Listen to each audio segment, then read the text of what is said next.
Hey everyone, and welcome back to my channel and welcome to another delicious healthy recipe. And today we are making low carb keto donuts. They're also paleo friendly and they taste delish. So this is everything you're going to need. I'm starting off with some almond milk and we're adding in a little bit of apple cider vinegar. And what that does is it helps to culture the milk. I'm using almond flour as well as some baking powder, baking soda, and a little bit of coconut flour. And I find this blend works really well. Some Himalayan salt and then some cinnamon for flavor. And you're just gonna mix that all together. Now, almond flour is the choice of flour in this recipe. You can't substitute it for only coconut because coconut is very different. I'm gonna be adding in a couple eggs, and I like to use free-run pasture eggs. That's why the yolks are so yellow. A little bit of vanilla for flavor, as well as this ghee blend. So you can use either ghee, coconut oil, or a blend of the two like I am using. And this works really well in the recipe.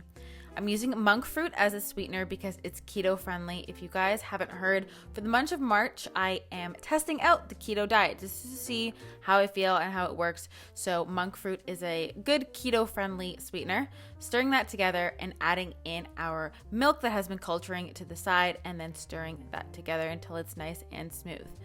Then I'm going to be adding in the wet to the dry, and you want to fold it just until it is mixed. So you definitely don't want to over mix this recipe. If you over mix it, it's not going to rise as much and you're not going to get as light and fluffy donuts as you could.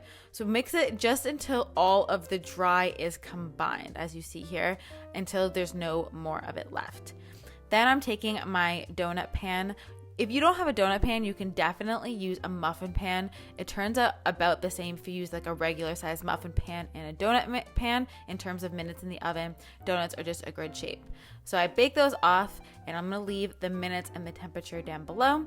And then once they're fully cooled, I am doing a little bit of ghee on the top and then dusting it with the cinnamon sugar. I find that this is just really tasty and easier than a glaze.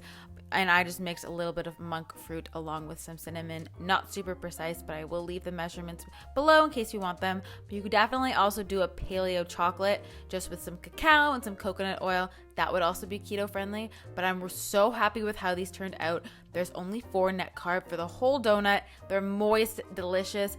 Not too sweet, but a slightly sweet. The cinnamon is good and they're just so yummy. I would keep them in the freezer if you're not consuming all of them within a couple days, and then you can just reheat them whenever you want one, but they're so delicious. So I hope you guys enjoyed this video and you're looking forward to more healthy, delicious recipes. Make sure to subscribe and have a great day. Bye guys.